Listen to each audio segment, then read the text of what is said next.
Goeiemôre julle. Vanoggend het ek binne baie goeie gevoel opgestaan.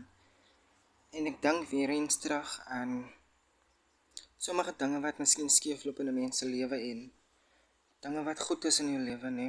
Maar jy moet altyd onthou dat die Here daar is vir jou en weet altyd dat hy net die beste vir ons wil hê. Onthou, hy sal nie iets op ons pad sit wat nie vir ons moet wees nie. Maar al wat ek kan sê is glo in jouself, vertrou in hom en alles gaan op jou van die dag regloop. Weet net dat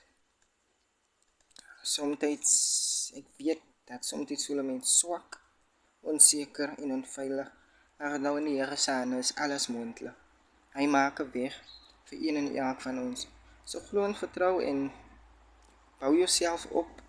Mag jy 'n goeie dag en 'n geseënde dag hê by julle. En kyk mooi na julleself.